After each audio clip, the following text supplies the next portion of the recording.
Lorsque j'étudiais les sciences politiques dans les années 90, l'heure était à l'optimisme. On pensait que la démocratie libérale avait triomphé, le mur de Berlin s'était écroulé, tout le monde regardait l'avenir avec enthousiasme. Aujourd'hui, on se rend compte qu'un retour de bâton a été extrêmement violent, que nous assistons à une véritable régression démocratique à travers le monde, qu'il y a une appétence qui ressurgit pour l'autoritarisme des hommes forts qui ont pris le pouvoir aussi bien en Chine qu'en Russie, qu'en Inde, que dans certaines démocraties occidentales.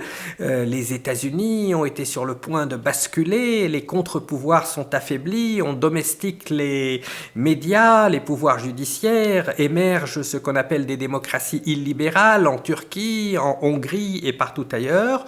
Donc il est à craindre que le combat pour le libéralisme et la démocratie soit encore un combat de longue haleine. Il ne faut pas penser que la démocratie peut être prise pour acquis. C'est un combat de tous les instants, un combat de tous les jours, parce que ces régimes autoritaires qui émergent un peu partout sur plusieurs continents ont formé une sorte d'international nationaliste autoritaire dont la figure de proue est peut-être Vladimir Poutine, mais tous ces systèmes sont en général traditionnalistes, conservateurs, hostiles à l'esprit des Lumières, hostiles au libéralisme, et s'efforcent ensemble de revenir à l'époque d'avant les Lumières. Ils sont persuadés qu'il y avait un âge d'or et qu'aujourd'hui les choses ont dérapé à cause du fait que l'on ait donné trop de droits aux femmes, trop de droits aux minorités, etc. Donc c'est un retour du patriarcat, un retour de l'ordre ancien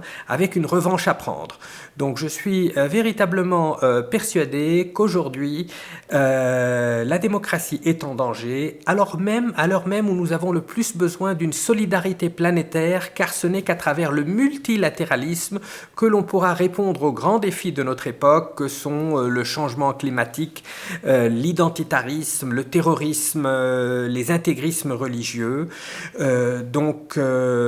Les réseaux sociaux ont été dans un premier temps un allié des forces démocratiques et libérales. Ils ont permis à des tas de voix qui ont trop longtemps été étouffées de se faire entendre grâce à la désintermédiation.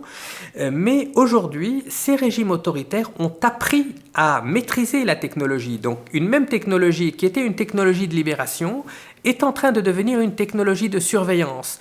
Et nous assistons aujourd'hui à l'émergence de sociétés de surveillance généralisées.